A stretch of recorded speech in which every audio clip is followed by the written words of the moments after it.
All right, Shalom. First and foremost, I would like to give all praise, honor, and glory to Yahweh, Bahashem, Yahweh Shah, Bahashem, Rakakwadash. Double honors unto the apostles and elders of GMS who rule well, teach well, being great example towards younger brothers. And peace and blessing, salutations to the hopeful leg out there pushing his word and truth. And in sincerity across the four winds in the name of Yahweh, Bahashem, Yahweh Shah, pushing to get up out of here. Shalom to the hopeful leg, the believers, the listeners whom have came back to the obedience of the scriptures through the faith of Yahweh Bashem Al Shai. You know, shalom to all you, you brothers, all right, and you few sisters on the comment board tuning in, the water for tuning in.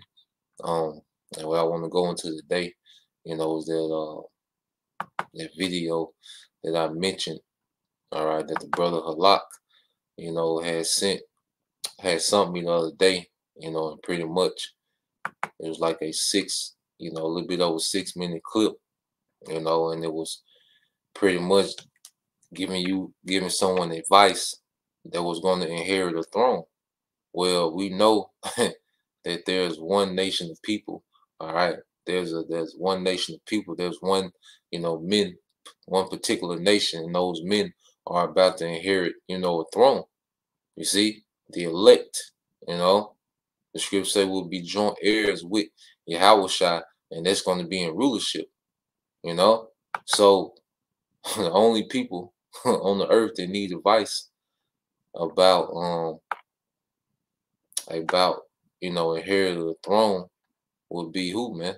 The hopeful elect of Israel. All right, beginning with 144,000. Now, and this spiritual too. I'm gonna show y'all on the comment board if that comment still up. On MyHeritage, you can build your family tree and make amazing discoveries about your family history really easily.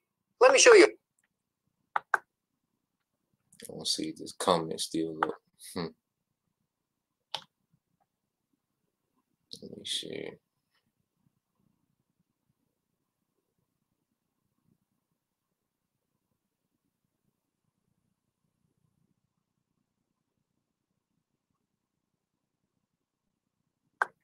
All right.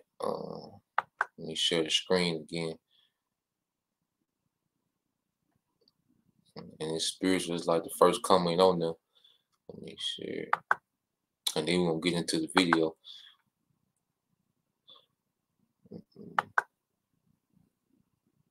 And I'm gonna need y'all brothers, Baba Kashah, to post, certain precept so I won't have to jump between tabs. I can keep that video up, we can go through it. Let's get it again.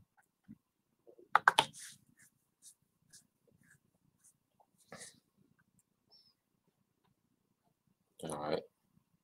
So when you go to the comments on the video, see if y'all can try to blow it up a little bit so y'all can see it.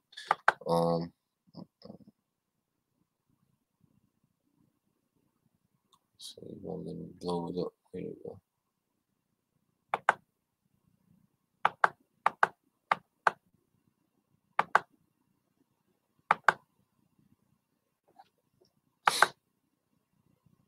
All right, so as you go to the comment on the video, I think that went too much. Hold on.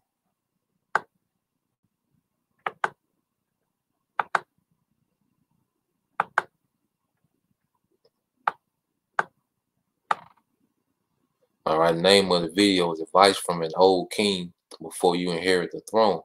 Now, when you jump down, all right, you see this Edomite, hello there, goofy as hell. It says, and he's being sarcastic, and he says, was just about to inherit the throne. Thanks, man. You see? And it's an Edomite being sarcastic and pretty much show you how the elites had these people so duped. They don't know that they're in their rulership now, you know? But you don't share thrones, all right, with the elites. You know, you're peasants, you know, just like everyone else, you know, and your temporary rulership is almost over. And see, Israel, all right, is about to inherit, all right, the throne, man. You know, beginning with those 144,000 men, all right, and the rest of the men of the 1/3. Then eventually, all right, we're going to be a whole nation of kingdom and priests. Now, if a brother could post, that's in 1 Samuel.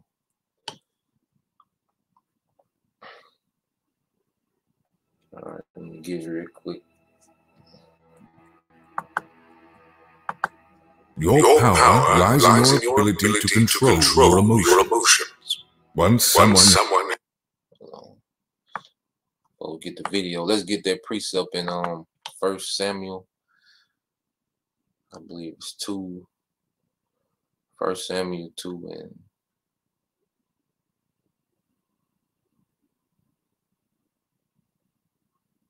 yeah, 1 Samuel 2 and 8. You know, brother can post 1 Samuel 2 and 8, and then we'll get into the video from there. You know.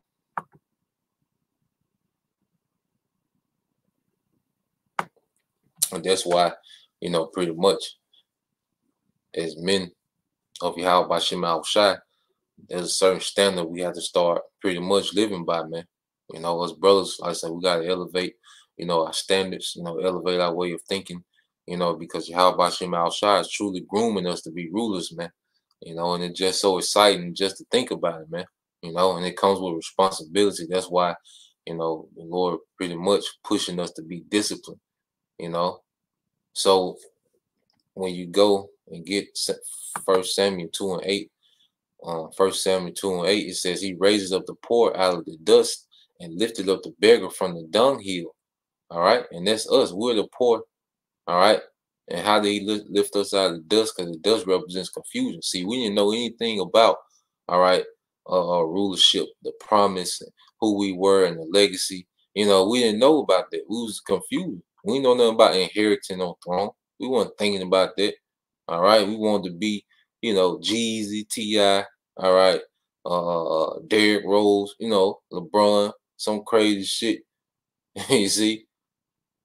And, you know, that's all we thought about. Well, see, now we understand, all right, who we are and what that entails. See, now being an Israelite, all right, is not just about, you know, being a chosen people. There's a responsibility. You see, and the brother can post that Psalms 122 and 5. All right. It says he raised up the poor out of the dust and lifted up the beggar from the dunghill. Yeah, a dunghill is something that's very dishonorable. All right. So we have been chosen out of this world, and now we're being conformed, all right, to something that's honorable. You know, he took us from having a degenerate mindset to conforming us to something that's honorable now. All right. He lifted up the beggar from the dunghill because this society pretty much teaches you to beg. All right. When you put in the application, you're pretty much begging someone to hire you, man. You see, Jake protesting, you know, begging. All right. Them niggas, you know, they holding out like on their contracts. Y'all know how Jake do. You know, they'll sit out, you know, because they want to redo their contract. Well, basically, he begging, man. You see? So he's lifting us up from a beggar, from a position of a beggar and a dishonorable spot, all right, to a spot of royalty, man. It said, and this is the point, it said to set them among princes, all right, showing what our status is going to be exalted from dishonorable to royalty, man, and to make them inherit, you see that? Inherit the throne of glory for the pillar, all right, of the earth are the Lord's, and he shall set the world, and he have set the world upon them. You see that? And the main thing I want to emphasize is what? He gonna make them to inherit the thrones of glory, man. So we're about to inherit rulership, brothers. You know, we should be more than excited, man. All right, we should be more than excited. But on another tip, it's also a great responsibility. You know, to whom much is given, much is required. You know, so it's a great responsibility, man. You know, but we built for it. You see, if we are those men. Now this is the brother Prince Yanazar 144K. For there are set thrones of judgment.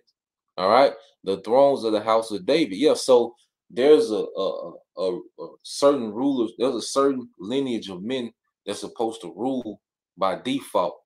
You know, we're supposed to be in rulership by default, and that's why the earth is out of course. All right, because of what? Wicked rulers. If a brother can put that, Ecclesiastes 10 and 6. All right, the earth is out of course because of the wrong rulership. You know, and we lost our position of rulership due to our disobedience. But through repentance, faith, and obedience, we're going to get those thrones back, man. All right, and the earth will have their righteous, their right rulership, man. You know, under Yahweh Shai. You see, but there are set thrones, which means there's already a particular, all right, particular type of, you know, rulership that's supposed to be in the earth, and it's the house of David. Now,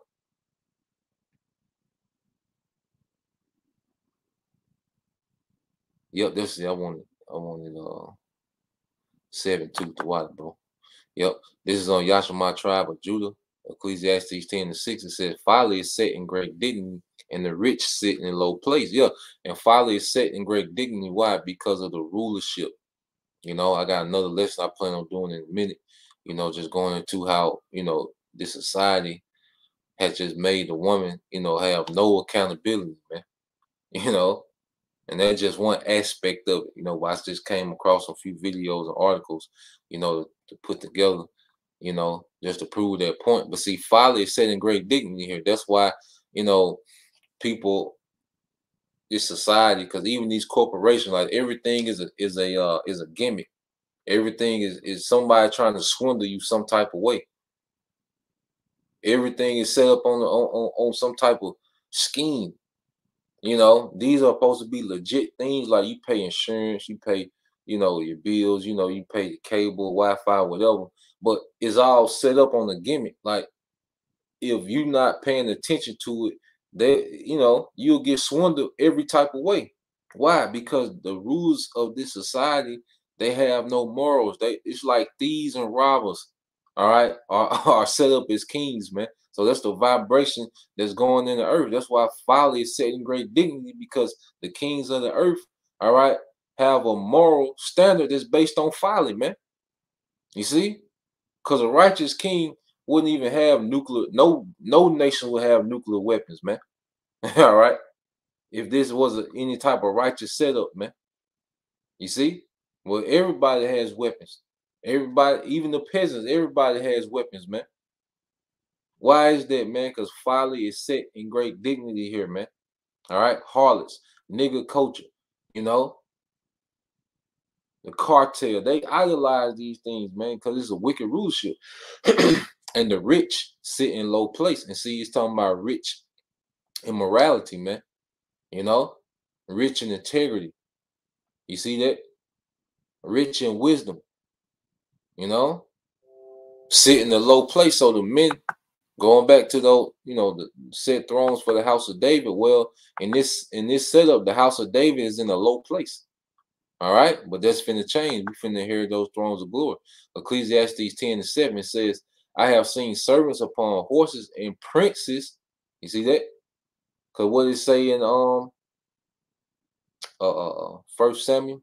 All right, it says, I have seen servants upon horses and princes walking as servants upon the earth. Yeah, we in a low condition. The rulers, the true rulers, you know, are in the lowest positions of society. All right, but you have servants, peasants, because even when you go to Maya Amshire Bauer, who was the first, of the Rothschild family to change their name to Rothschild. The word Bauer, all right, means peasant in the I want to say that German, in German the word Bauer means peasant, all right, and they have become the top ruling family in the earth, man.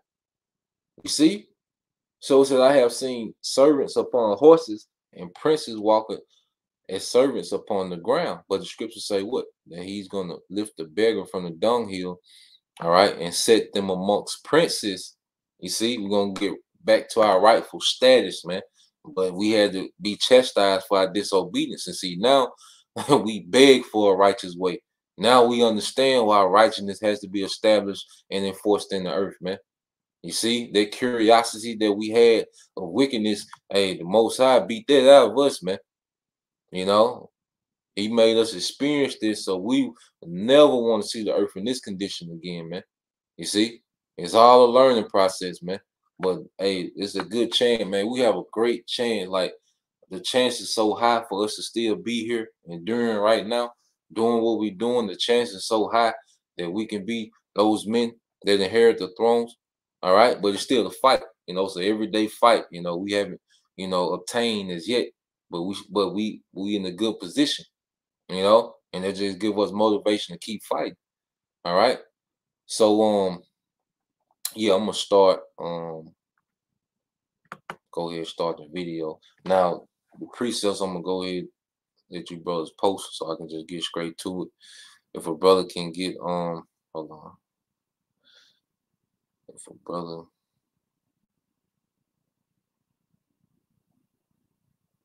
All right, if a brother can post Proverbs 16:32, and Proverbs 25:28, and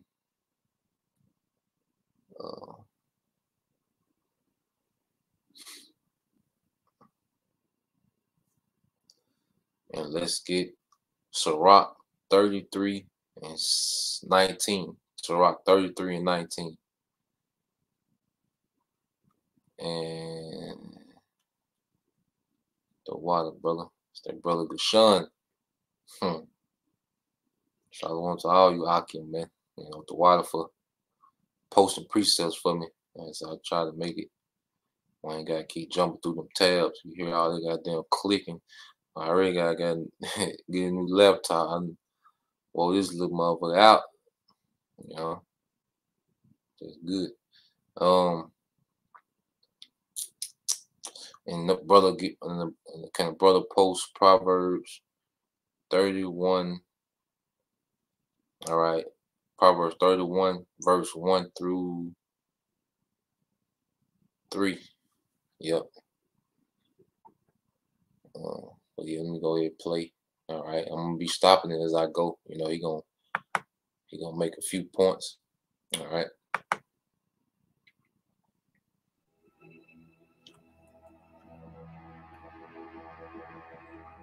Your power lies in your ability to control your emotions.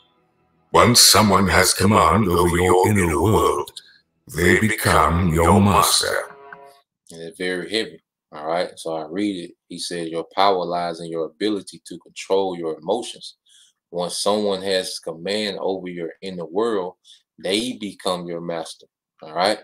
So let's get those precepts, that bag that up. Because remember, the book is written from a perspective of a king. Like, that's why this Bible can groom you up to be a king, because it's written from a perspective of a king. All right. Now, when you get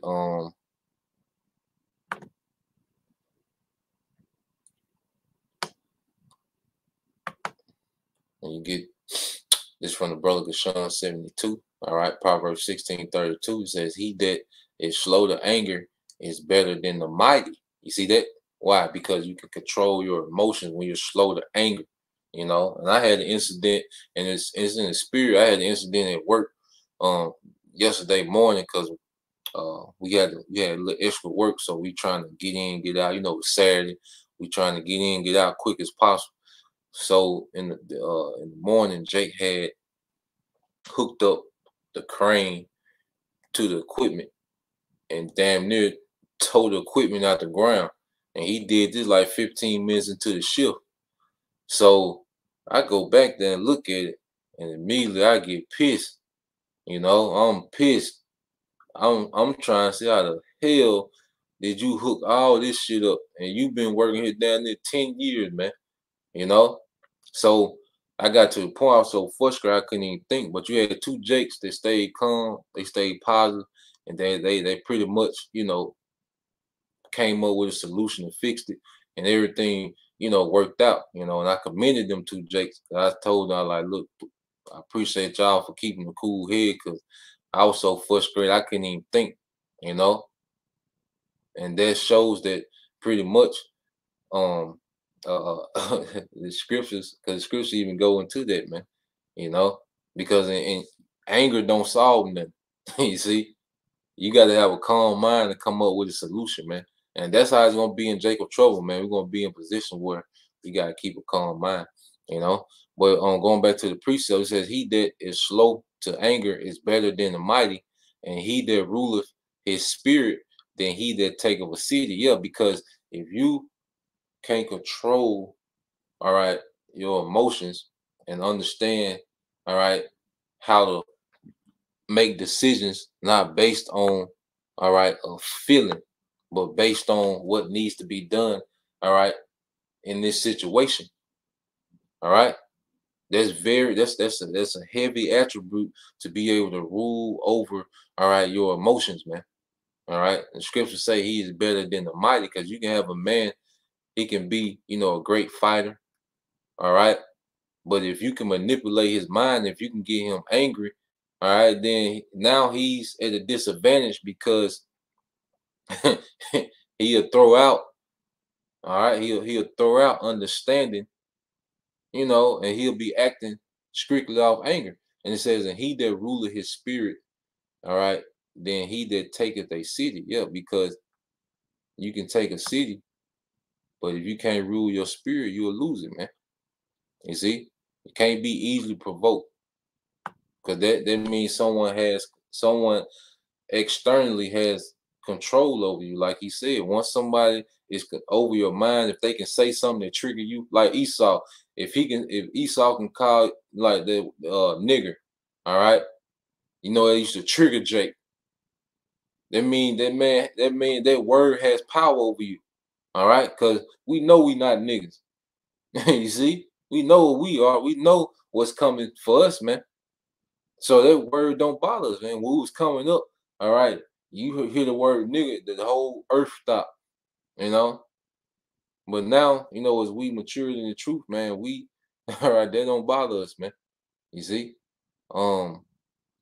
It's another one. All right.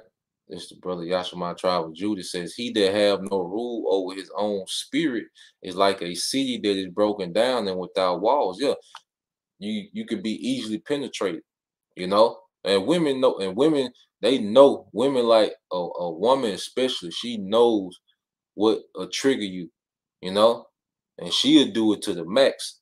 You know, like people say, you push the buttons, well, they'll jump on the buttons, you see, to get their reaction, man.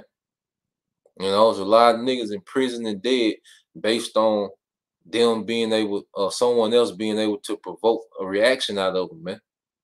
You see, and there's a lot of things with Satan to try to utilize is different people. You know, even you few sisters, man, you got situations, your family members or your ex, you know, your home girls, you know, they'll try to provoke, you know, some type of reaction out of you. They just trying to say something to provoke a reaction, man.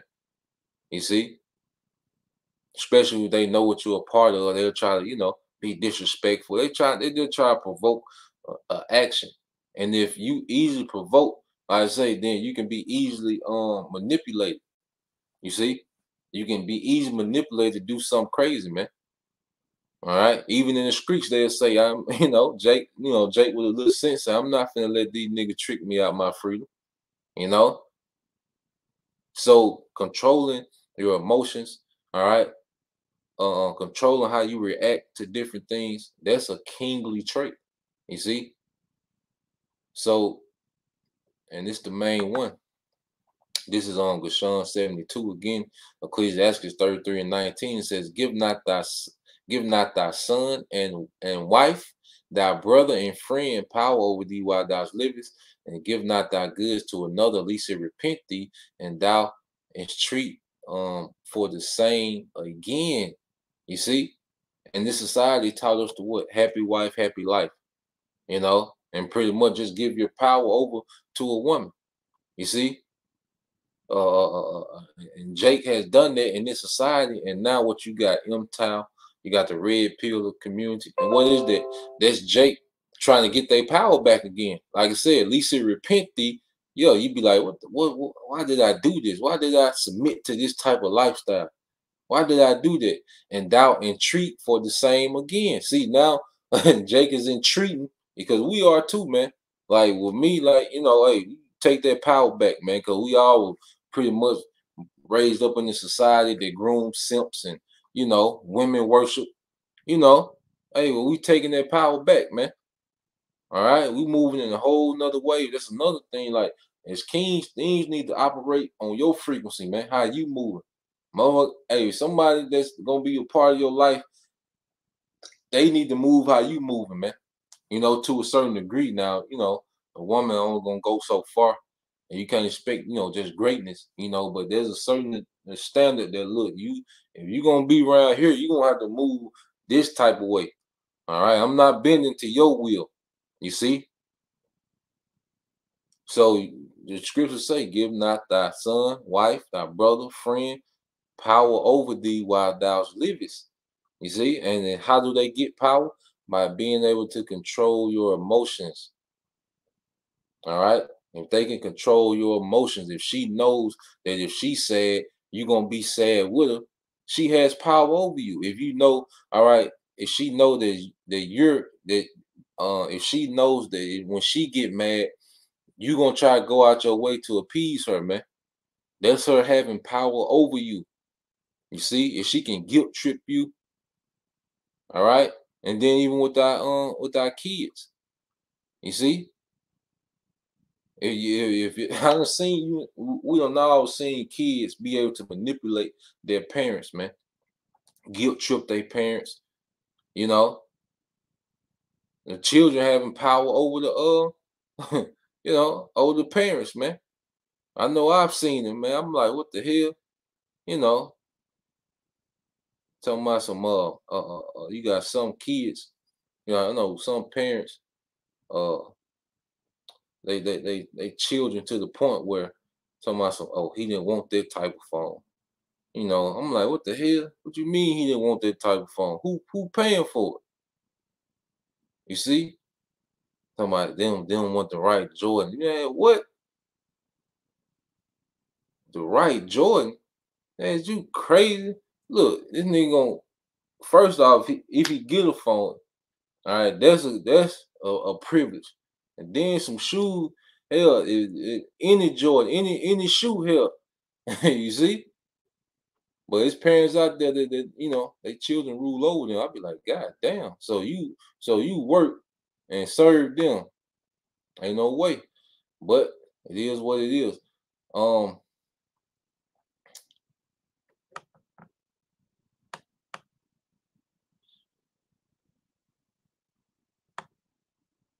but let's get that one. Let's get this one. And we'll go to the next point. All right, this is Yashima tribe of Judah. It's Proverbs 31:1. It says, the words of King Lemuel, all right, the prophecy that his mother taught him. Yeah, his mother was putting Solomon on, man. You see? She was putting him on game. Hey, because, you know, she was around David. All right, so she seen how David was moving. So she giving him the game. You see? This is Proverbs 31:2. It says, what my son and what the son of my womb and what the son of my vows. All right, the first thing she tell him, give not thy strength unto women. You see? Nor the ways that which destroyeth kings. All right? This is the Bible is full of instructions for rulership, for kings. Give not thy strength unto women, nor the ways to that which destroyeth kings. All right. So rule one is to be a master of your emotions, man, a master of our emotions, man, and not to let anyone use emotion to try to manipulate us, man. Because see, we have a nature. Our nature is to protect a woman. Our nature is to see our women happy, man. You know, that's a great thing when we pleased our women. We love, you know, a man loves to get appreciation for a woman, but see, they'll manipulate that. They'll manipulate their nature, man. You know, and everybody manipulates this nature, not just women, but people in society, man. They'll manipulate your nature, all right, your good nature, you know, and we have to not be give them power over us, all right, by doing that. It don't mean that you don't have a good nature. You just understand how to move in certain situations, all right?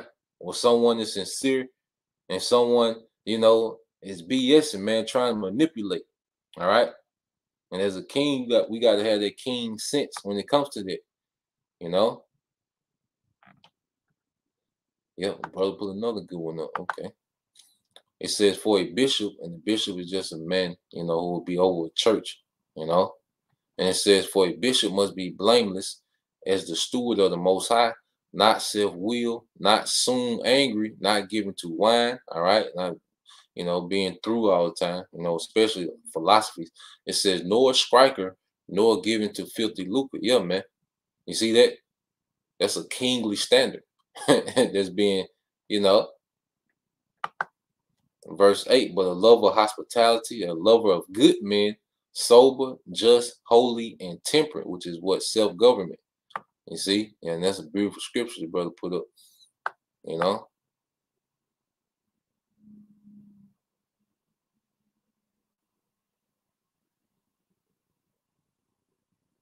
Um, verse 9, yep. It says, holding fast the faithful word as he have been taught, that he may be able by sound doctrine both to exhort and convince the gainsayers, man. Yep. Hey, because there's gonna be a lot of people just convinced, you know, just on how we move, man, our integrity, man. You know, especially when the thing that's gonna convince a lot of people is that how brothers, you know, maneuver. Like when people do you a certain way, and then the Most High put you in a position where you can do it to them or even worse, and you don't do it, like King David did. All right, he could have killed Saul on several occasions, you know, but he didn't do it. Now Saul was trying to kill him, you see, but what did he show? And see, Israel was watching that back and forth between King David and Saul. You gotta remember, Jake don't talk, man.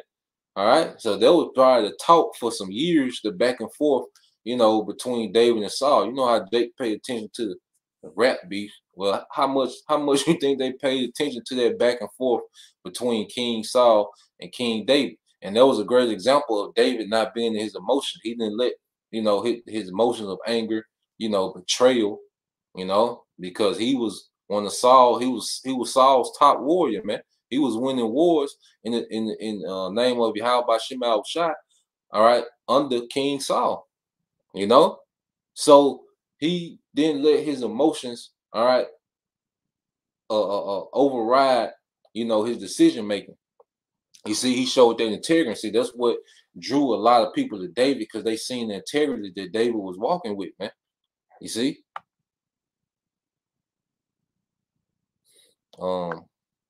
I just go from there to play to the next one. And say, and you brothers, this would be something to listen to, you know, often. You know, I don't listen to it a few times, man, but you know, put you in a good spirit. Protect your reputation at all costs. When it is strong, your rivals will seldom challenge you. When it is weak, attacks will come from all corners. Yeah. And see, that's why brother put that, say protect your name, protect your reputation, because your reputation is a name. All right. And that's in Proverbs. Let's get that. I want to say 15 maybe.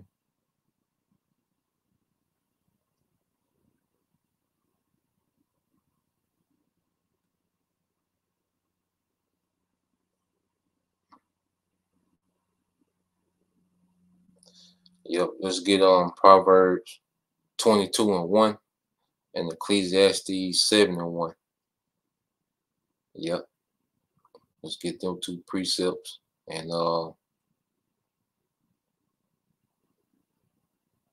let's get Ephesians.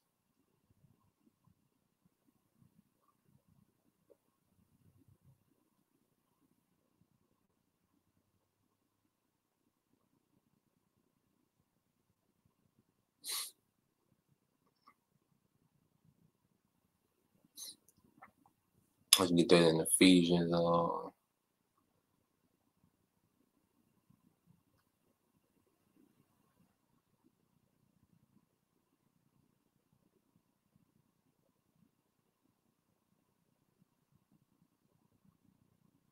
Let's see, Ephesians.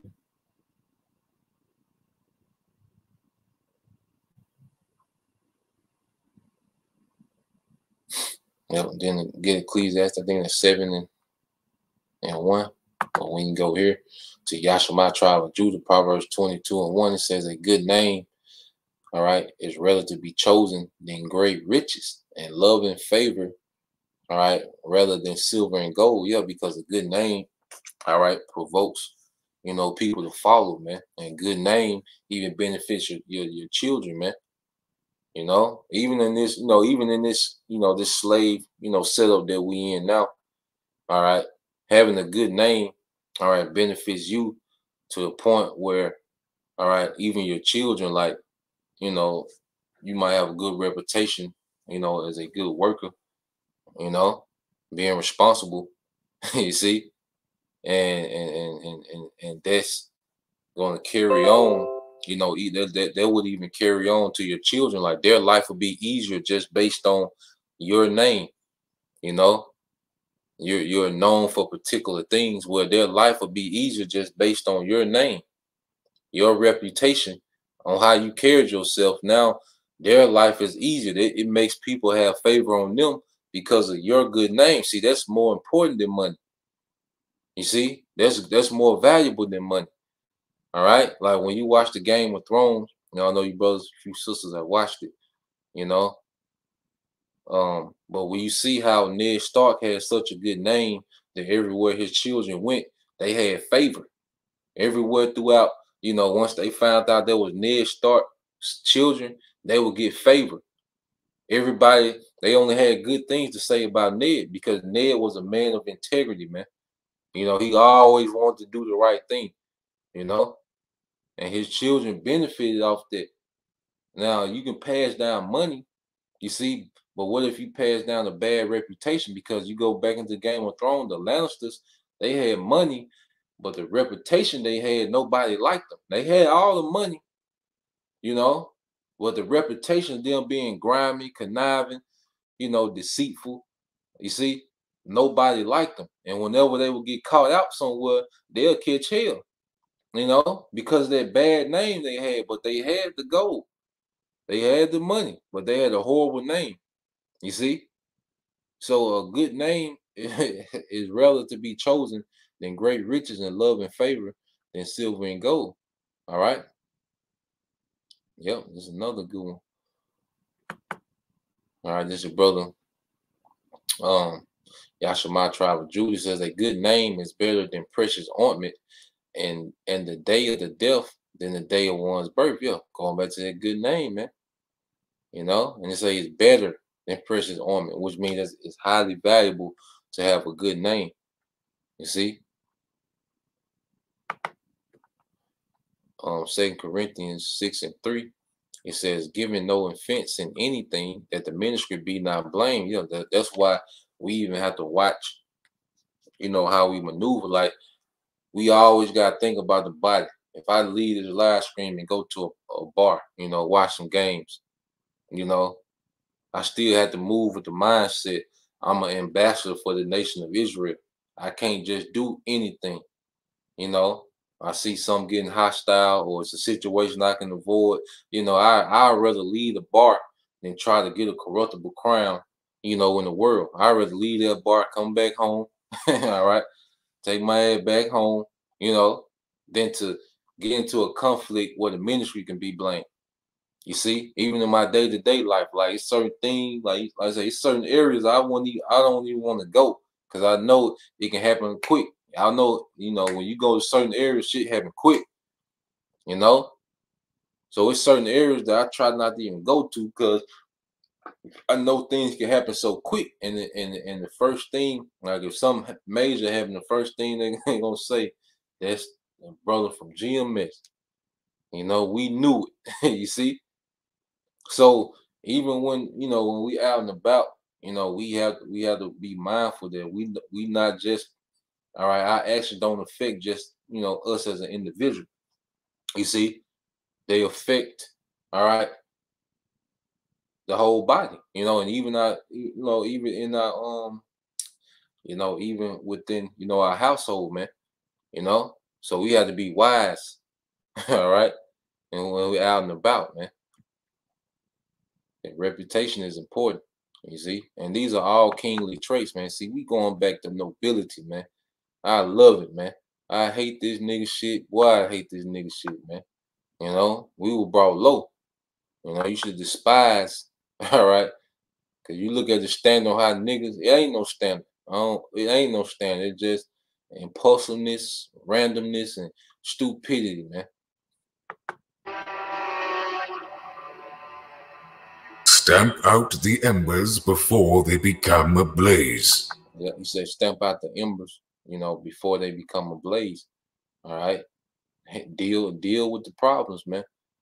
Hey, you can't just let things, linger on. All right, because small problems become chaotic. All right, something that was a small problem can become chaotic.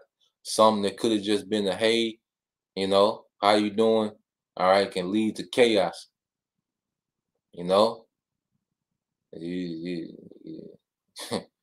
Not paying bills and handle your shit, man.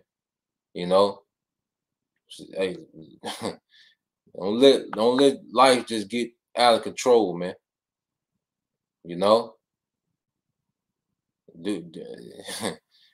Man, because they can go so many ways. But I'm gonna just say that, man. Just each brother, we responsible. We handle our situation. Don't let shit just get chaotic and hectic and out of control, man. It's a lot of shit we can nip in the bud, man, to avoid, a bigger problem later on, man. We always got to have a mindset to look, to the future, man. You see? Let me keep going.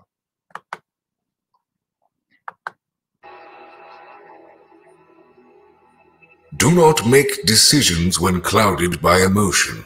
Wait for a clearing and then act. All right. Do not make decisions. All right. I'm clouded by emotion. You see?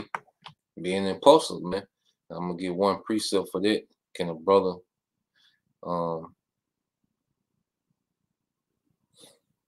let's get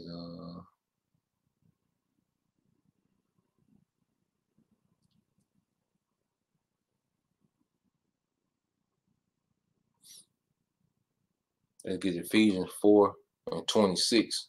Can a brother post that? Yeah. Ephesians 4:26.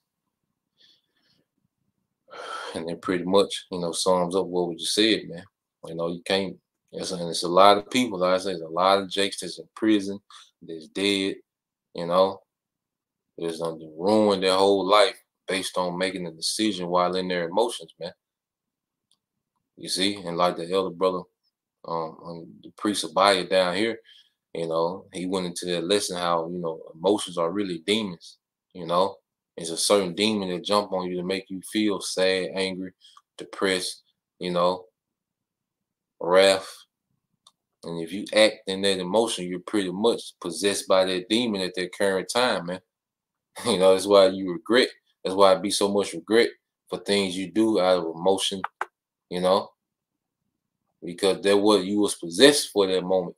That's why I say you gotta kind of calm down, step back from it and really analyze it, man. In the spirit. This is Ephesians 4:26. It said, "Be ye angry and sin not." let not the sun go down upon your wrath. You see that? So you're gonna be angry. Of course, there's some things that's gonna set you off, man. We in the flesh. You see, it's certain things you get pissed quick, you know. But you gotta fall back before you make the decision, you know.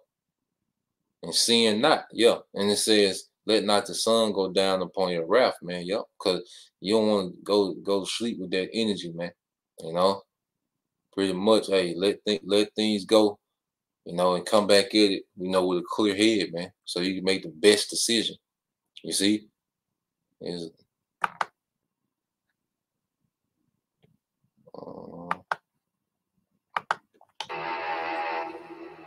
Be adaptable in your rule. The tides of change are unceasing and will slowly erode any rigid structures that stand against it. Be fluid or risk being turned to dust. and he says be adaptable. All right, and that's something in his ministry. All right, that we have to pretty much learn. You can't be one way. You see, we can't be one way. Like we gotta have a balance, you know, within the ministry. It's I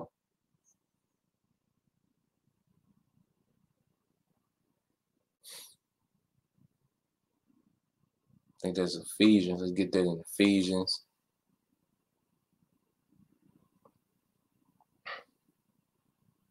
No, I mean Ecclesiastes. Sorry. Let's get that in Ecclesiastes chapter 7 and 16. Let's get Ecclesiastes 7 and 16. Let's get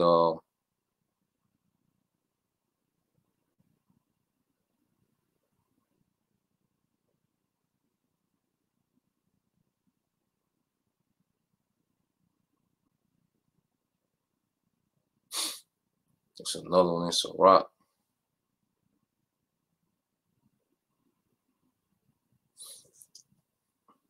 Let's get Sirach 37, verse 27 and 28.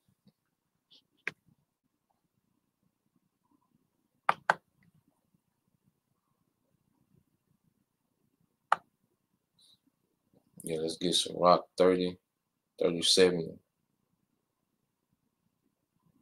verse 27 and 28. All right, so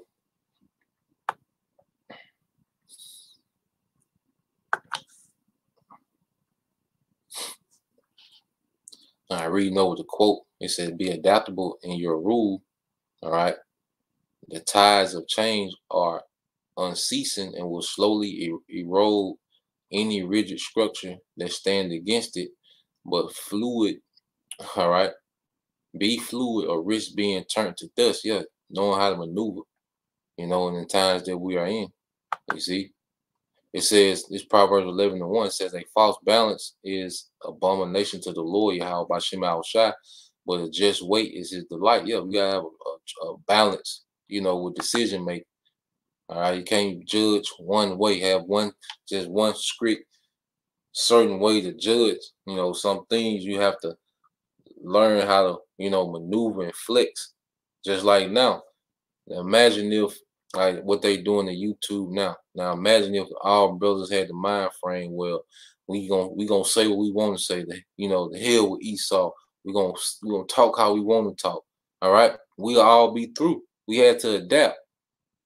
You see, we had to use different words. You know, we had to, you know, come up with pretty much a whole nother language to still be able to teach, man. And then also we went on other platforms, man. That's adapting to what's going on. You see, brothers. You know, I know when we first started coming to camp, well, nobody going live like that. You know, about 5 years ago. You know, 4 years ago, camps weren't going live like that. Videos was posted in pretty much 20 to 30-minute segments. You know, brothers using camcorders. But what happened, man? Hey, they started going live. You see, those brothers adapting. You see, the spirit of being able to adapt, man. All right. Now, let's get.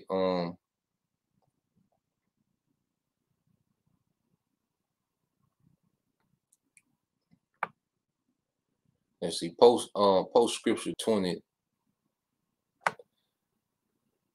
Sirach 37 and 27, Bible shop. I want to read 27 first.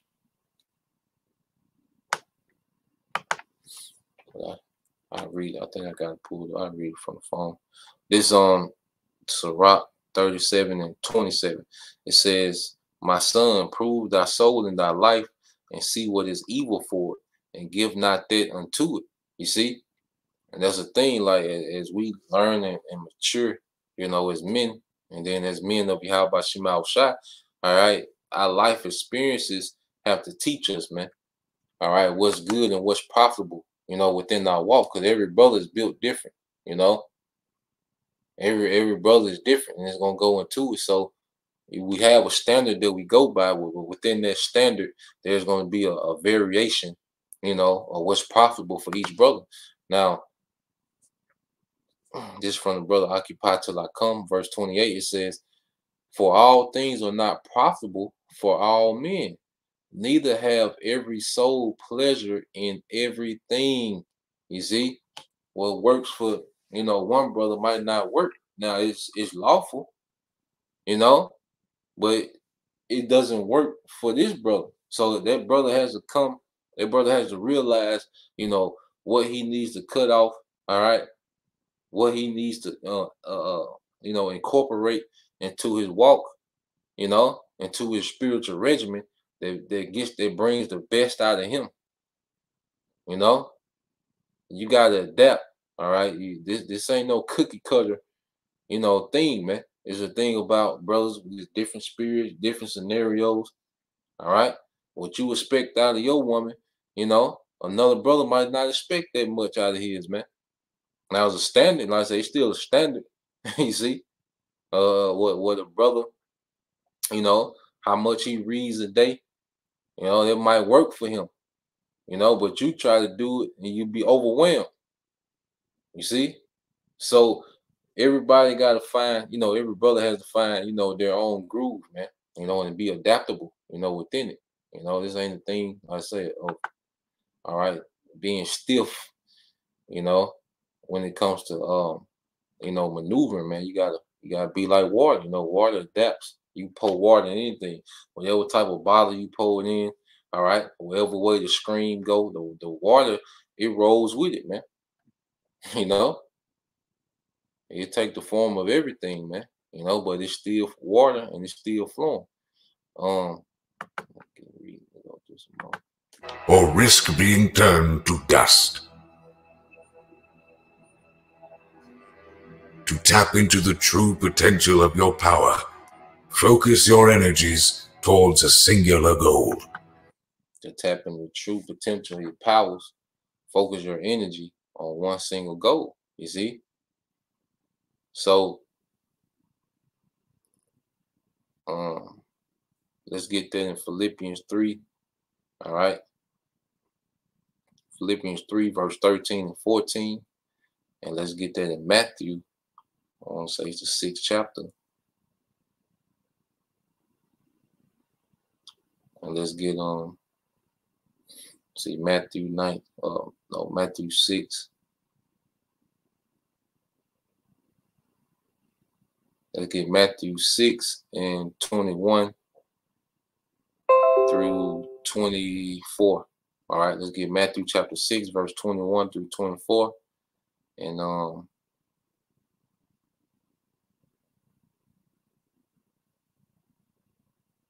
I believe it's Sirach 39. Yep. Sirach 39 and 1.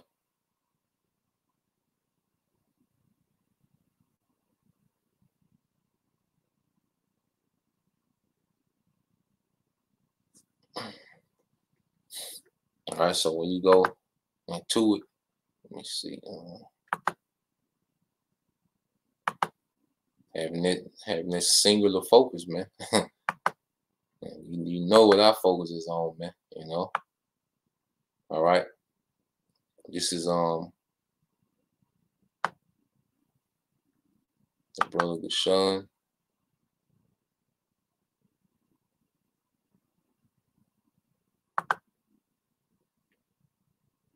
Yeah, he posts 13 too, bro. But I read this one.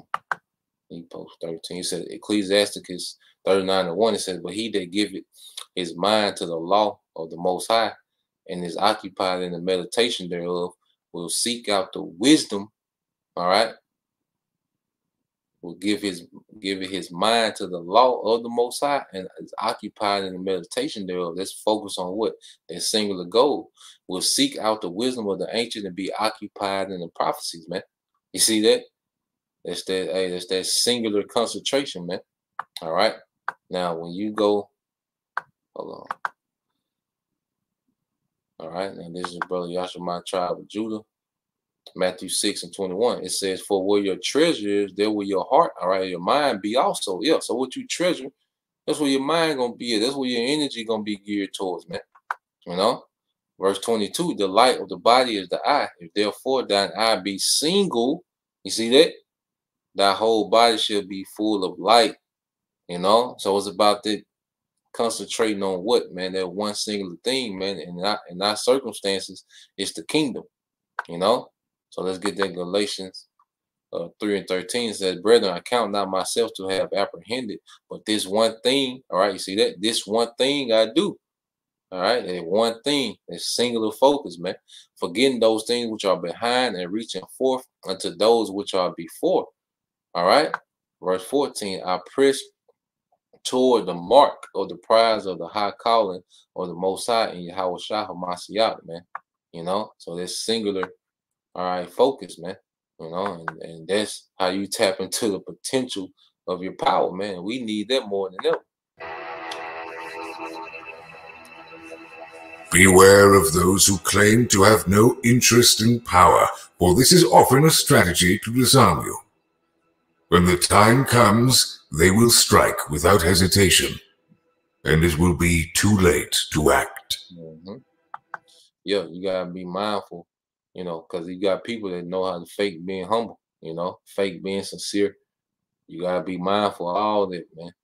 You know, all you gotta do is study patterns, man. You know, don't let humility, someone being humble, disarm you. Always, you know, keep an eye out, man. What's this? Every brother was a plant. You know, you got. Matter of fact, get one. I think it's around 19 and.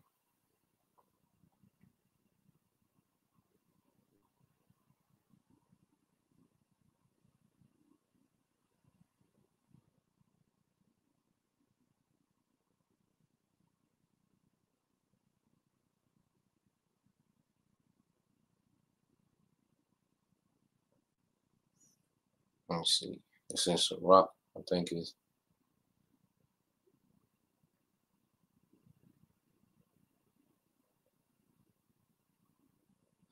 All right. This is Sirach 19:4.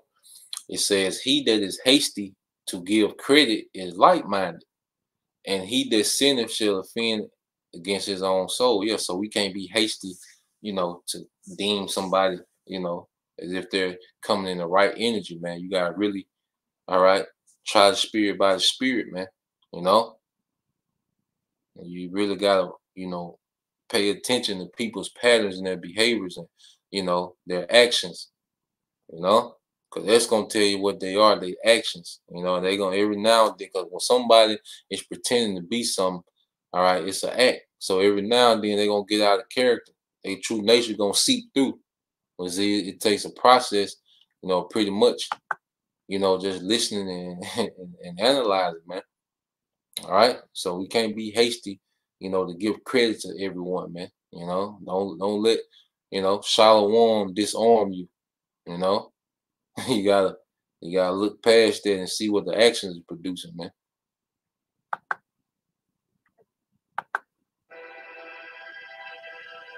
An isolated kingdom is a vulnerable one.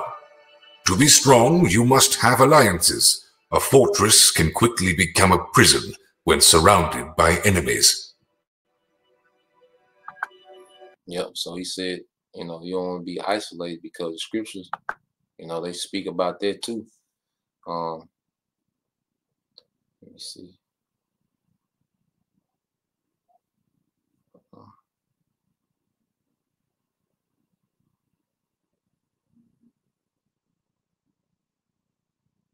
If a brother put Ecclesiastes 4:9.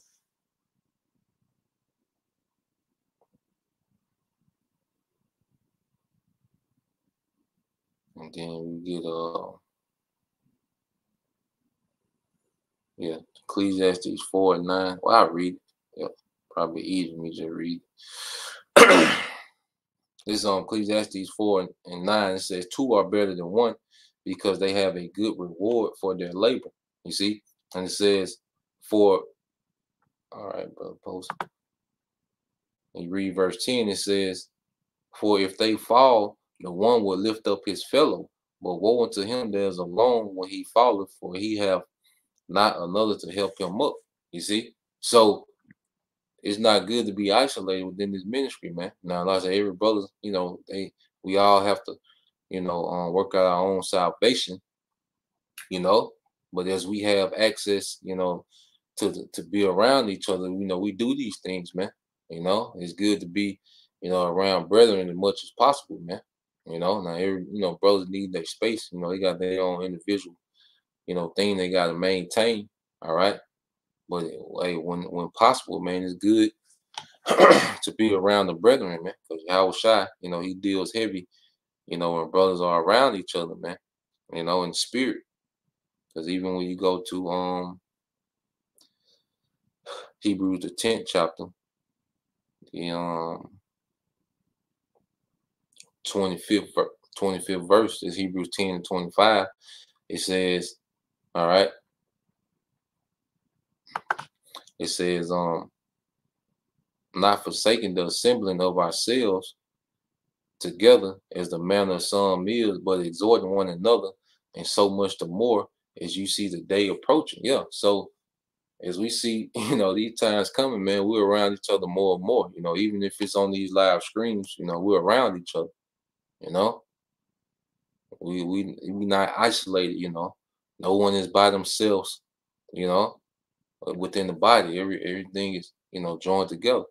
It's Proverbs 17:17. A friend love it at all times, and the brother is born for adversity, man. Yeah, so we all going through these things together, man. You know, we're all going through these things together. It says Matthew 18:20 for where two or three are gathered together in my name, there I am in the midst of them. And he's in the midst of us, man. You know, he's in the midst of this altar, man. See, these sacrifices going up is being accepted, you know. But this gathering is building all of us up, man. You know, everyone is benefiting from this, man. You know.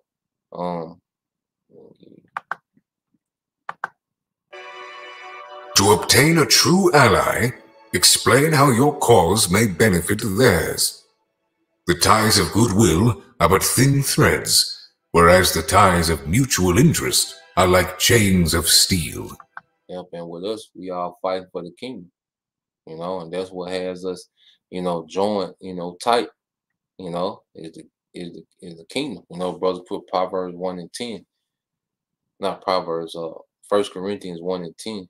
All right, we're allied together, you know, for rulership, man. You see that? We fighting for those crowns, man. And brother put Revelation 2:25 and 26. You see, but this is what we're fighting for. We all have mutual interest in this thing, man.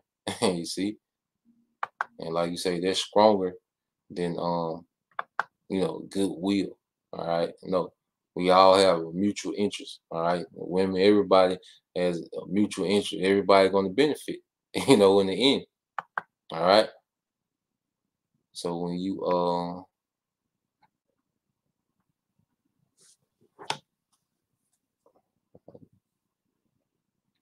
get Revelation 2:26.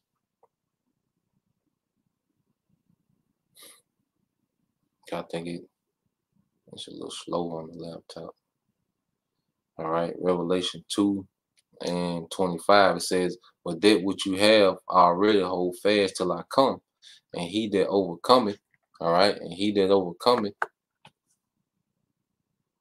and keeping my works unto the end, to him will I give power over the nation. So that's all of our mutual interest.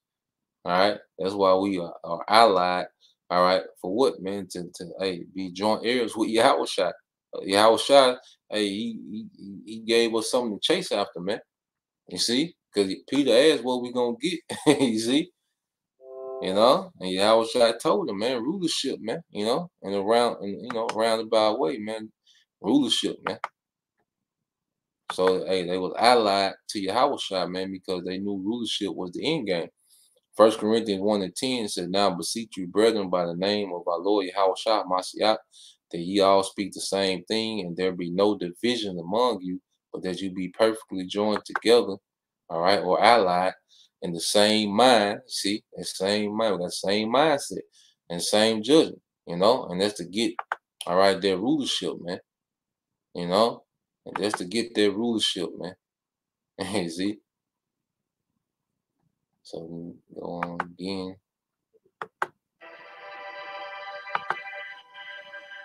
Pay attention to the outcomes people produce, not their intentions. Although many wish to do well, this does not guarantee favorable results. Yep. And you can't have, you know, a mindset, you know, like I said, going back to emotions, man. Because someone can be, you know, be sincere, but they're not profitable, man. You see? This thing is about outcomes, man. Being productive, you know? Like every brother, you know, not meant, you know, to be a prophet, man. You see, there might not be that brother lot. You see, he might be sincere, but it's just not, there might not be his lot, you know? So we have to pay attention to outcomes. And even dealing with your woman, man, like you gotta pay attention to the outcomes, man. The hell, you know, what she's saying, what is she producing, man? All right. Everything has to be an asset around us, man. You know, and whatever your lot is, hey, fulfill your lot, man. Hey, help everybody gonna be good, man. You see, everybody gonna be good, man. But you know, it's about, you know, how shy about the outcomes. When he came back to those men, you know, that he gave them talents to, man, he wanted what? He wanted the outcome. He wanted the production. You see, he wanted some game. You know.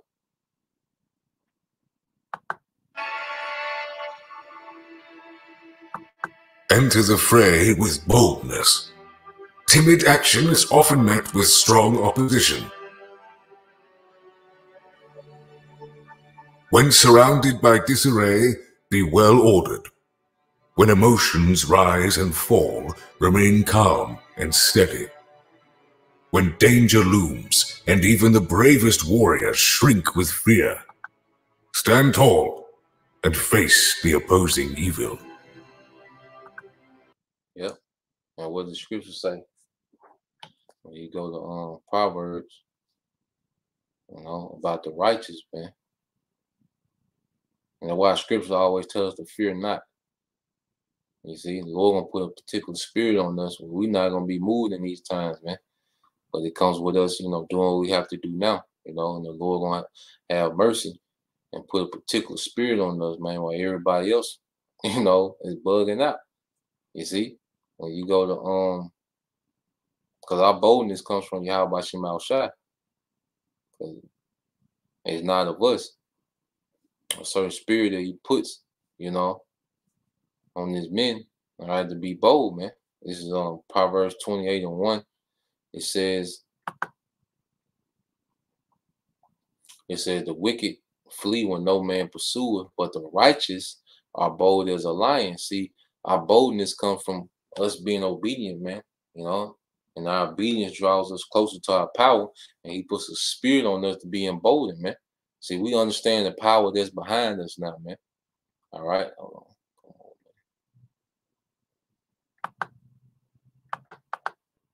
Yeah, we understand the power that's behind us now. You know, and that's where that boldness comes from. Like David, when everyone else was shooken up, David was bold, man. You know, and when it dealt with Goliath. You see that? Yeah. This is Lashawn 72 said, Wisdom of Solomon 5:1. Then shall the righteous man stand in great boldness before the face of such as have afflicted them and made no account of his labors. Yeah, and see, their boldness, you know, it's contagious. You know, that's why, you know, as leaders, you know, when people that follow, you know, when they follow leadership, pretty much what the leaders do is emboldens them. It can discourage them or it can embolden them, you know. So Yahweh Shah was a great example, you know, pretty much, you know, remaining calm. Because when Pilate was trying to deal with Yahweh Shah, all right, what did he say? Thou sayest. You see, there was a heavy, there was a high, intense moment, man. There was a lot of pressure on Yahweh Shah, but hey, he handled it boldly, man. He didn't get emotional. He wasn't spazzing out on Jake that was lying on him. He wasn't cussing out Pilate, saying, "Look, I'm coming back. I'm gonna do this. I'm gonna do that." You know, he put it out there, but he did it in a calm way. You know, he did tell Pilate, like, "Look, you're gonna see the Son of Man, you know, coming in great glory." All right, he put it out there, and he gonna come back, and it's gonna be a whole different. It's gonna be he coming in a whole different energy this time. You see, but he kept telling Pilate, "Thou sayest," and that was a great example, you know, of him containing his emotions. All right, during the midst of chaos, and then even when you go to the book of Job, chapter 5, verse 22, it says, "At destruction and famine, thou shalt laugh, neither shalt thou be afraid." All right, of the beast of the earth, man. So it said we're gonna be laughing in the midst of chaos when these people are going to be losing it, man.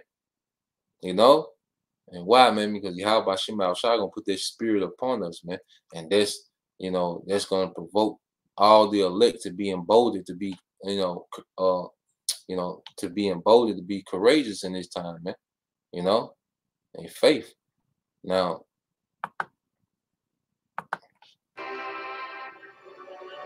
Let your values be like shining beacons in the mists of disorder. Give your people something with which to orient themselves. yep. It said, let your values be like shining beacons in the midst of disorder. Give your people something which they can orient themselves. All right. Hey, because you got that, you know, you'll go to work, and some jobs they make you go to what? Orientation. You know, they give you the values of the company, and, you know, they give you the basics on how to maneuver. Well, we're given our life is an orientation for the nation of Israel, man. You know, that's why Yahweh Shai said in Matthew, because he said in the midst of disorder, because our nation is in disorder, you know, but now there's a standard, you know, that's in the midst of our people now. A standard has been lifted, you see, and now the standard is shining. All right.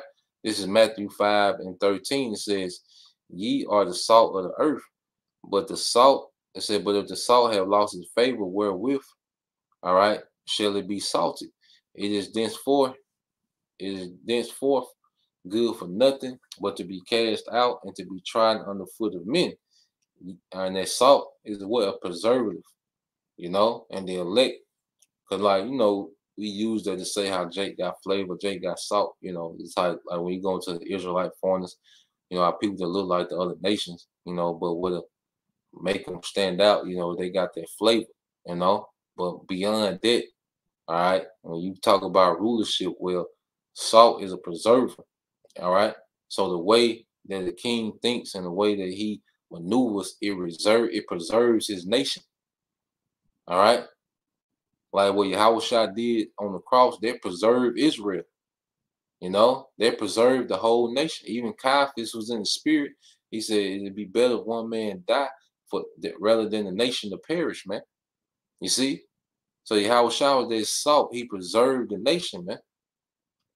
You know? And it says, "Ye are the light of the world, a city that is set on the hill cannot be hid. Neither do men light a candle and put it under a bushel, but put on a candlestick and give it light unto all that are in the house." And that's that house of David, the elect, man. All right. And the light is this word, not only in word, but in actions. You see? So in the midst of disorder, we have become that shining beacon, man. You know?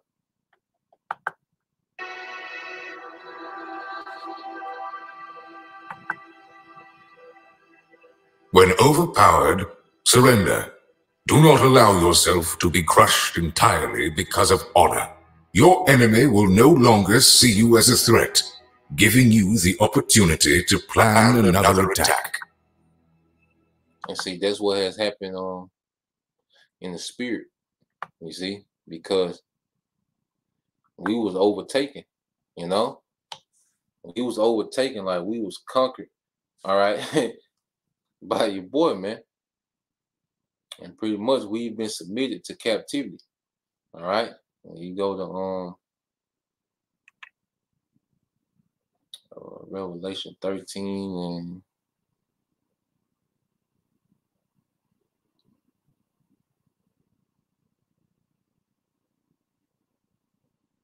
all right, this Revelation 13 and 7, it says, and it was given unto him to make war with the saints, all right? And this is Esau making war with Israel, and to overcome them, and power was given him over all kindreds and tongues and nations. Yeah, that world dominance that he has. And see, we've been trodden down so long that now we're counted out. But that's good. You see? And guess what? We had to fall back, but now we coming back at this devil with a spiritual attack. You know? He counted us out, but then guess what? The house of David done raised up again, and now we coming with a spiritual attack. You see, we were through, and then we came back in the spirit. You know, when you read Revelation 11,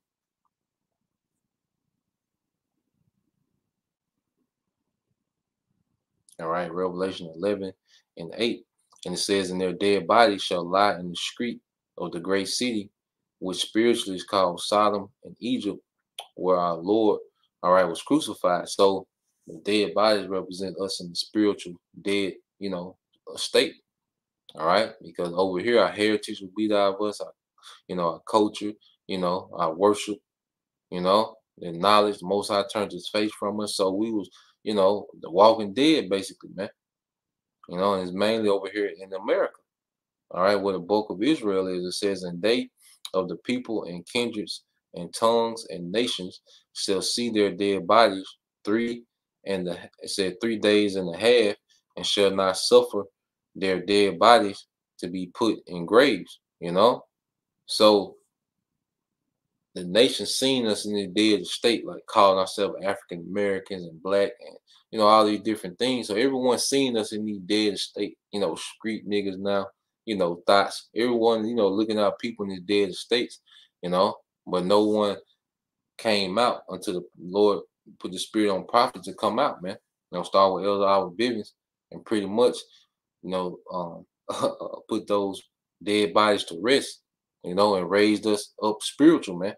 And it says, verse 10, it says, and they that dwell upon the earth shall rejoice over them. Yeah, they rejoice in the victory, going back mainly, especially when you go back to the Arch of Titus, when Esau was rejoicing, sacking the temple. All right. And it says, and even going to the transatlantic slave trade, they rejoiced over that, man. Everybody, all nations benefited off us going to captivity, man. And it says, and make merry and shall send gifts one to another. And mainly we was the gifts being shipped back and forth, man. Because these two prophets tormented them that dwelt on the earth, man. It's the northern and southern kingdom, man. You see, because as a united kingdom in our rulership, all right, we had dominion over the earth, man. You see, we had dominion, man, over these nations. And it says, verse 11 says, and after 3 days and a half, that's 350 years, and it started back in 1619 when the bulk of the southern kingdom was brought over here with the northern kingdom. And all our scriptures say Judah and Israel have been in captivity together, and they that, all right, have them refuse to let them go, So it started when, the bulk of the southern kingdom was brought over here to the western hemisphere, man, or the northern kingdom. And it says, and then you had 350 years, 3 days and a half, leading up into the times of 1969, 1970, when what happened, man? Elder Abba Bivens, started going into Yahweh Shai, because that's the spirit, that quickened us, man. And it says, and after 3 days and a half, the spirit of life from the Most High entered into them, and they stood up on their feet. A great fear fell upon them, all right, which saw them. Yeah, so now they counted us out. They thought we was through. But the Lord put the spirit of life in us, and now we back on our feet. You see, and now we're back on our feet, man. And now we spiritually attacking the devil. And he don't know how to, you see, he don't know how to adjust. That's why he just finna spaz out. Because he can't deal with it in the spirit. That's why, because if Esau can deal with us in the spirit, you don't think he'll be going live? You don't think he'll have live streams and big churches, going against, exactly what we saying? Like, these churches don't address what we going into. They might make a mention of it here and there, try to demonize us and try to use sensationalism, but they don't really go into what we talking about, man. They don't really try to go head up, against this ministry, man, because they can't deal with it. See, we on the offensive in the spirit, and we constantly gaining ground. Whenever a new believer, is converted, whenever a new Israelite is converted, guess what? We just conquered territory in the spirit. You see?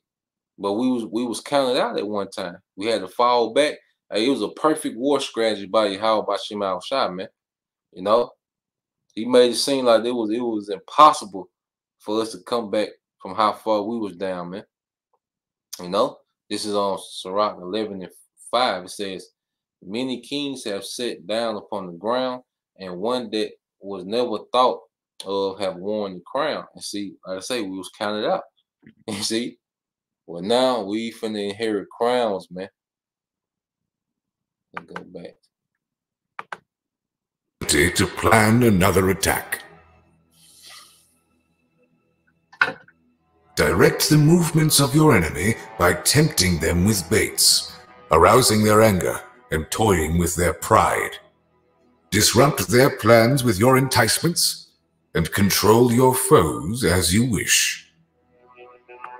See, we pretty much controlling the tempo now, because as you can see, that he wants to censor, YouTube so much. Well, it began with what the prophets is bringing out, man, what the men of the Lord is bringing out, man.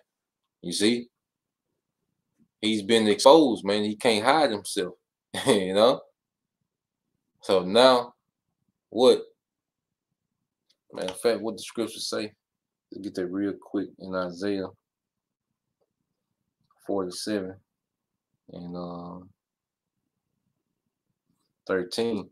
It says, thou art weary in the multitude of thy counsels. Let now the astrologers, the stargazers, among the prognosticators stand up and save thee from the things that shall come upon thee. Yeah, man. And this man is wearied in his counsel, because his word is going out so high power, and then it's so accurate. You see, the word is hitting so accurate, and he can't deal. That's why we know this man is finna spaz, man. But pretty much this word is controlling the tempo of the game, man. It even got him rushing, because this nigga's in the no-huddle offense with his agenda, man. Acting with haste weakens your control. Have faith that your ambitions will come to fruition and remain patient. Yeah, patience is heavy, within his walk, man. Even if a brother can get that in I think there's Luke, your patient possess your souls, and the patience and faith, of the saints, like Shalom El Kazak, this is brother El Kazak, the end, my friend. 2 Corinthians 10:4 said, for the weapons of our warfare are not carnal, but mighty through the Most High to pulling down strongholds. And we're pulling down this man's strongholds, man. And then that brother, all right, Irv Wilkins. Yeah, I was looking up your name, bro. Not to get off topic, but that your last name, Wilkins. all right, means son of William. And then I went into the word William, you know, and it goes into pretty much, you know, protection, you know, and the Hebrew word for protection is satar, you know, and you know, I came up with a name. It was Satar, you know, Satar Allah, you know, Satar Allah, you know, protected by the power.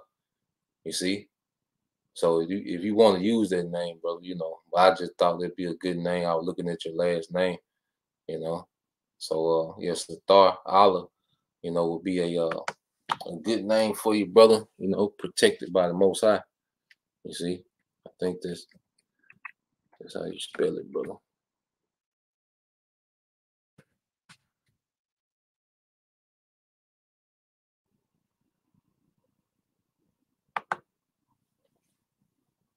Yeah, that's how you spell it, brother. You know, Satar Allah. And then I think I don't know nobody with that name, brother. You might first of his name, you know. That's how they do it in royalty, you know. If you like the third or fourth of a name, they'd be like, this is, you know, King, you know, Ayashamath, fourth of his name, you know. But then if you the first one that had that name, this is King Satar Allah, first of his name. You know, that's how they would name off kings. Yep, their patience though. You see, his brother Yashimah, tribe of Judah. He says, in your patience, possess you your soul. Because we gotta wait this thing out. We can't get, you know, in haste. We can't haste above the Most High. It's a thing of patience, man. You know, we're gonna go through, you know, different things and, you know, different hardships. You gotta be patient through all that, man. You know, because see what's gonna make a lot of Jake fold is they don't want to wait anymore, man. You know, they gonna want to get them comforts back, and they're gonna bend the knee. You see, but we gonna patiently wait and hope. You know, like it says in Lamentations 3. I'll get that real quick.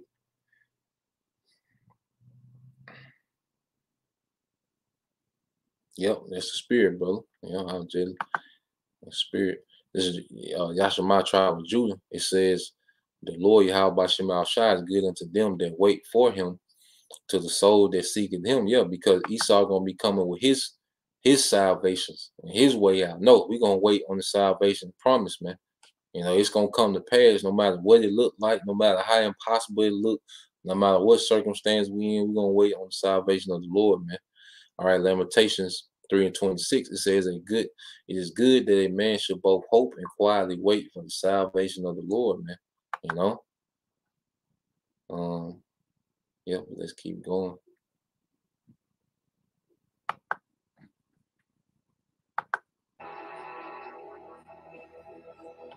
As a farmer tends to his fields so they may bear crops, cultivate the conditions necessary for people to flourish. Yep, and that's the spirit. He compared people to crops. And what did Yahweh Shai say? And brother put, I think that's Matthew. All right, Matthew is 9 and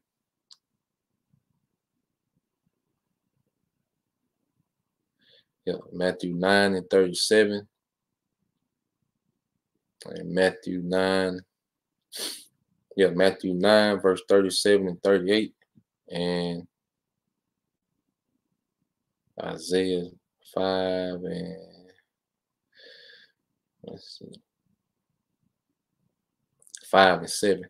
You know, so let's get this one too. This Yashimah, tribe of Judah, said Lamentation 3:27. It says, it is good for a man that he bear the yoke, all right, in his youth. And see, that's what we're doing now, man. Like, you know, brothers, you know, a lot of brothers sacrifice their youth, you know, for the ministry, man. You know, because pretty much for most productive years, you really pretty much set up a, you know, you establish yourself, you know, in your youth. you know, as far as careers and, you know, all these different things, man. But a lot of brothers, you know, sacrifice particular things, man, for this ministry, man. Their youth, you know. Like if you gonna do something, all right, you had to start young and build your way up, you know. But we're built up in this, and the Lord take care of us financially anyway, you know. So, you know, it don't it don't even matter. You know, we got what we need, you know, and then we know this is temporal.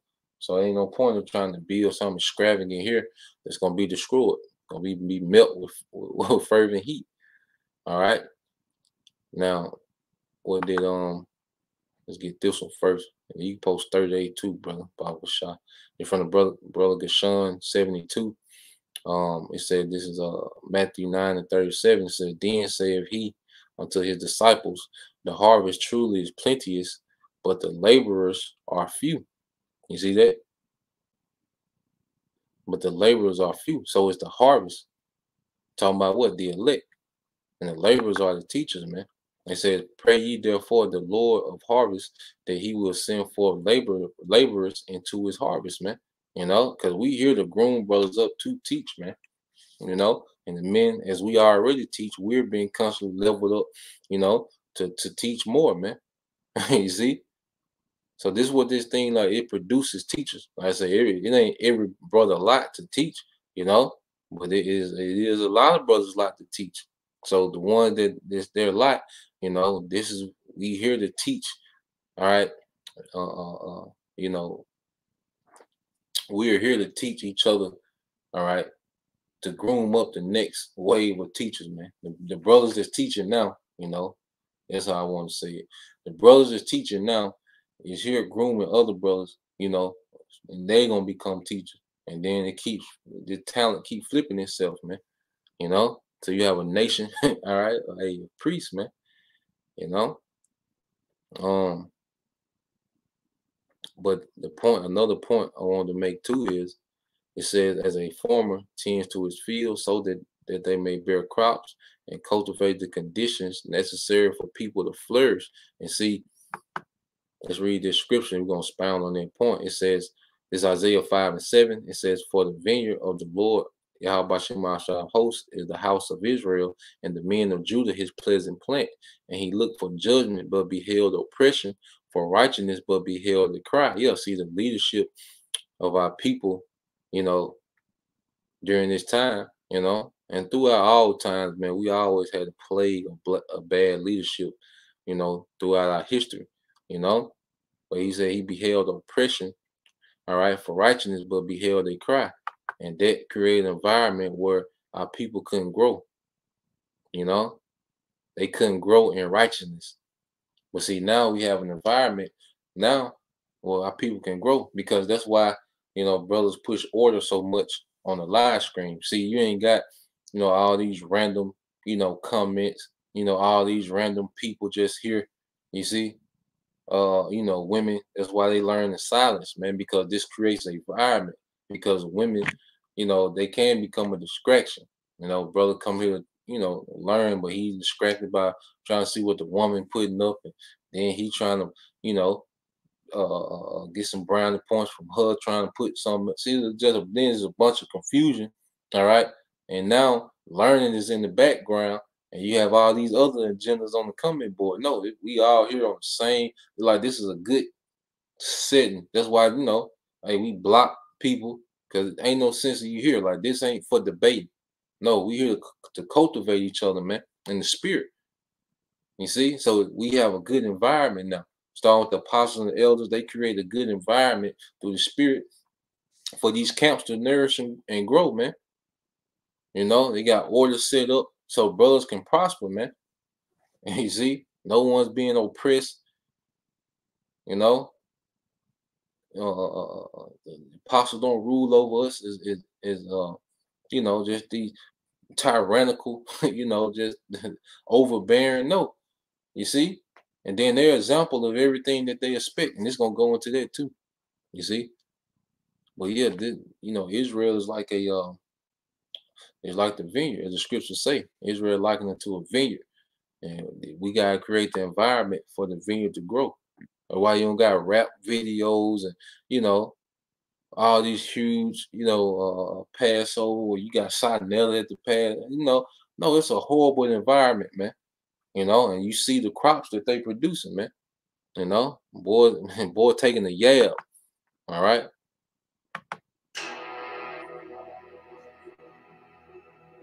The kingdom's needs come before your own egotistical desires.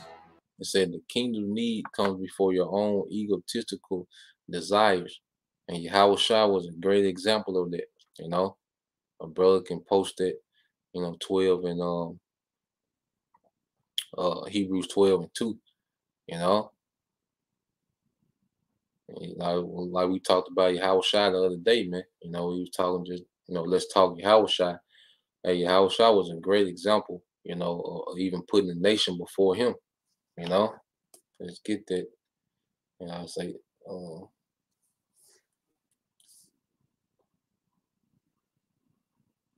let's get a few precepts, my brother, get that. It's the book of Romans, chapter 5. All right. And 6. It says, for when we were yet without strength in due time, Yahweh Shah died for the ungodly. For scarcely a righteous man will one die, yet peradventure a good man, some will even dare to die.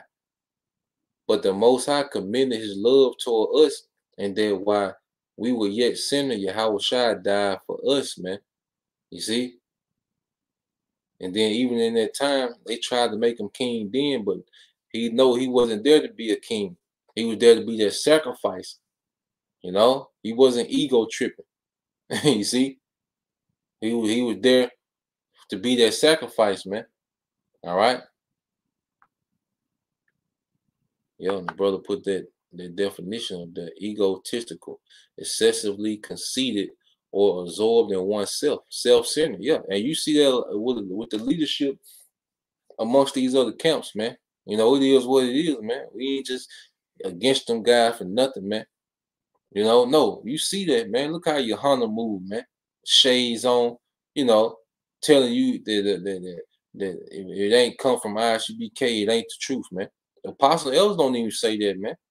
Now they say GMS got the truth, but then they also go into how other brothers teach the same thing. They got the truth too, man.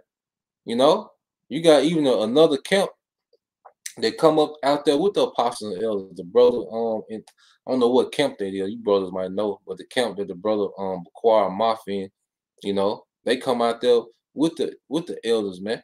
And the elders, hey, you see, the elders treat them brothers, they treat them brothers like men.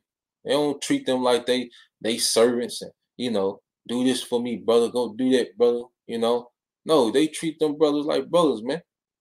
Like men. There ain't no egos in it, man. And they and they come out there. You see, but you have men of valor come, the water, bro. But yeah, them brothers come out there with the apostles almost every week, man. You see, and they teach the same doctrine. They come in the same, energy. All right, go into prophecy heavy. You see, so it ain't no thing of ego, But we go against those guys who off, man. And at the end of the day, you follow them guys, man. We ain't begging nobody to come over here, man. We just pointing it out, so it'll be out there, man. So you can make a decision, according with the information you got. You see? But they said the kingdom needs come before your own egotistical desires, man. And Yahweh Shah was a great example, man. Jake was slapping him. He had spiritual powers, man. But he knew he couldn't be egotistical, and get it lit back. At that time, he had to go through with it, man. You see, he had to suffer that shame. All right, and it says, but the Most High condemned back in Romans 5 and 8. All right.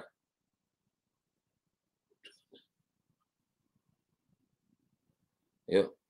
And yep. Come, brother. And also, even with that, the acronym, all praise to the Most High. You got to give praises to the Heavenly Father in the name of His Son, Yahweh Shai. You got to do that, brother. You know, the acronym, that's not, that's not how you praise the Heavenly Father, man. You gotta do it through the name of his son, Yahweh Shai. You know, as we reading about Yahweh Shai, he put the nation before himself. You see, and he deserves all this praise, man. He can't be left out. You see, this is Romans 5 and 9.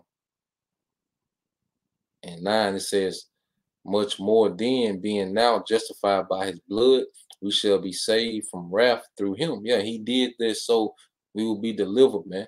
You know, the elect to be covered by the blood, and then also he will finish, his course, because he owed the Most High their debt to be their sacrifice, and the Most High gave him what? All power, man. You know, how the Most High gave Yahweh Shai all power, so he can come back and deliver us now.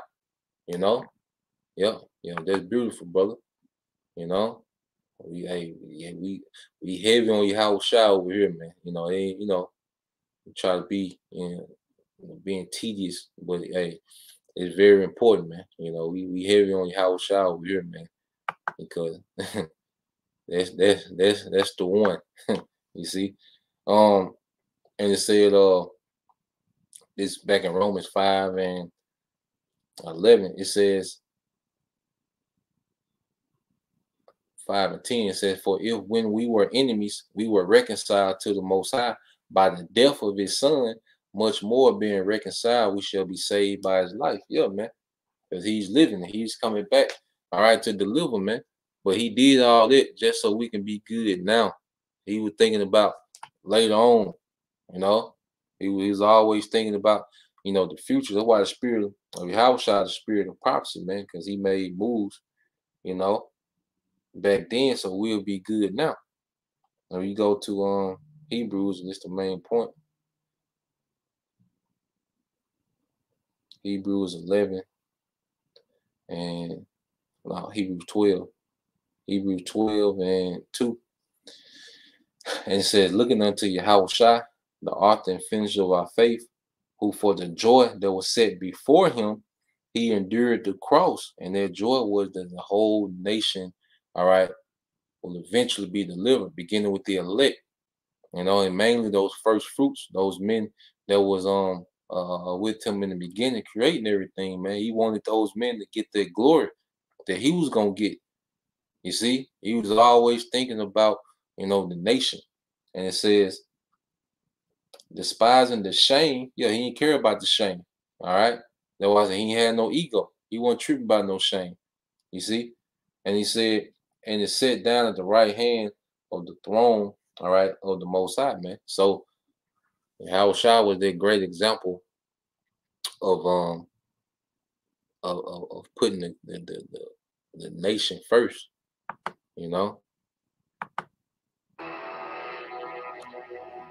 Use the devices of grandeur and spectacle to appear powerful to others.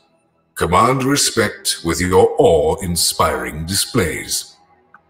Yahweh Shai come back, and coming back in a very glorious way, because that's what kings do. Kings will show off their power.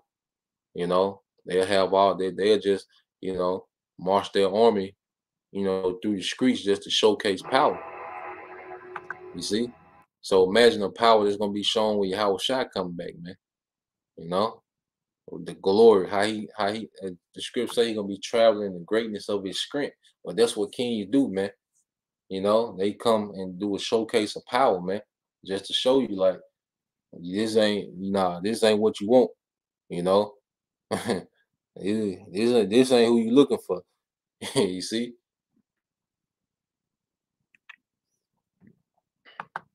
Be a symbol of transformation for your people, the answer to their prayers.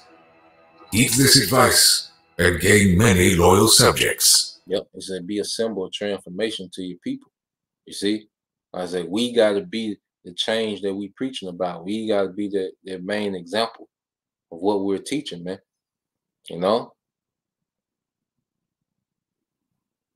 So when you go to it,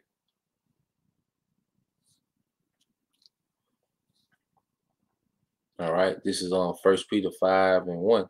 It said, "Feed the flock of the Most High which is among you, taking the oversight thereof, not by constraint, but willingly, not for filthy lucre, but of a ready mind, neither as being lords over the Most High's heritage, but being example to the flocks," being examples. All right, see that word examples gives us something. All right, it's the Greek word typos. All right. It says, I'm going to get to the point. It says, in an ethical sense, all right, a dissuasive example, a pattern, all right, a warning. All right. It says, of men worthy of imitation. You see that? Men worthy of imitation, man. All right. And what did Apostle Paul say? Follow me as I follow Yahushua. You know? So we have to be that example, you know, of that transformation from niggas, all right, hey, to royal priests, man.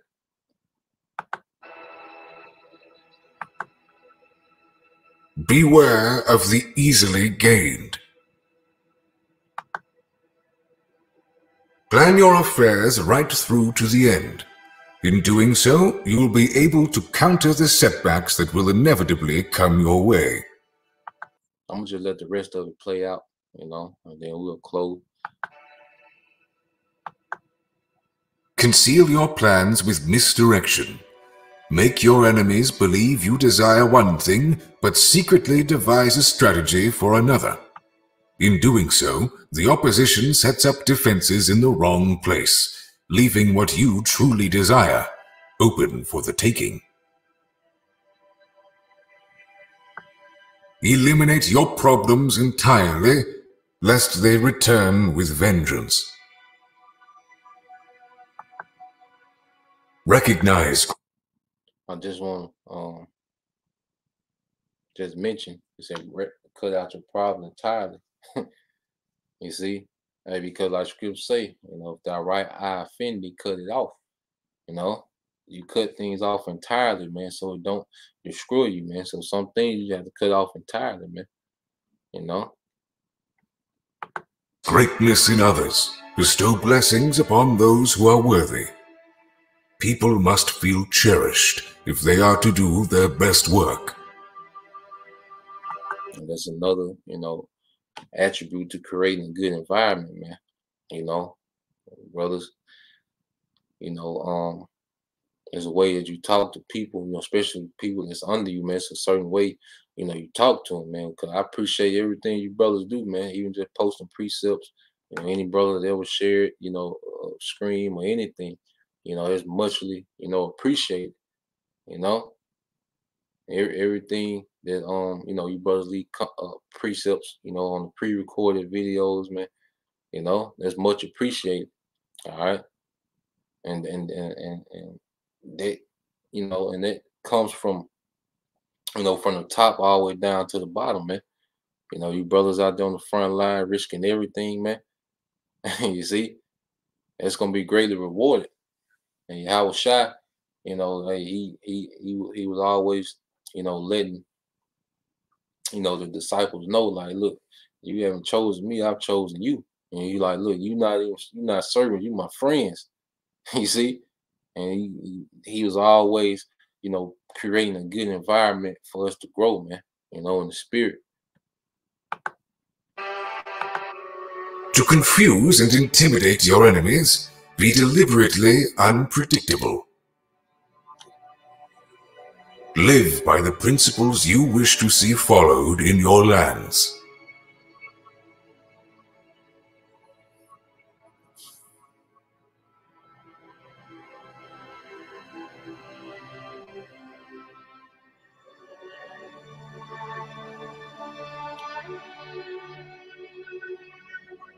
Yeah. So yeah, that's the point. You know, and I know it's gonna be this long, but hey, there's a lot of points to be made. You know, I'd rather go and put it all out. You know, have it on wax. You know, with the wire to you brothers and sisters. You know, roll it out with me.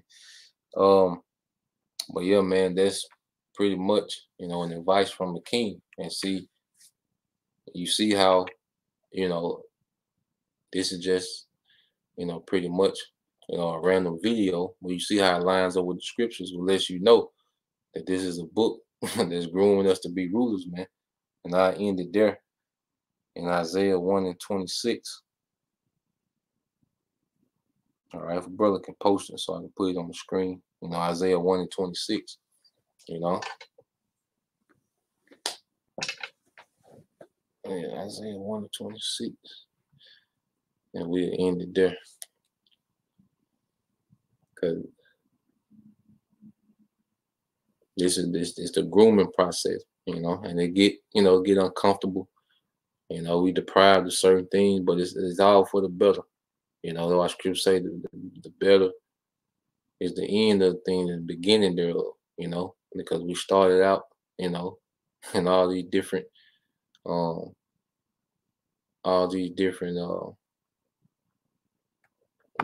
ways of life, you know, that was off, but now we've been polished up and groomed for rulership. Now, this is the brother Awalam of War 144K. It's Isaiah 126. And it says, and I will restore thy judges at the first, and thy counselors at the beginning. Afterward, thou shalt be called the city of righteous, the faithful city. And it says, Zion shall be redeemed with judgment, and her converts with righteousness. You see that? So the Lord is restoring those judges is at the first, man, those rulers. You know, that's the process we're going through of being restored back, you know, to rulership.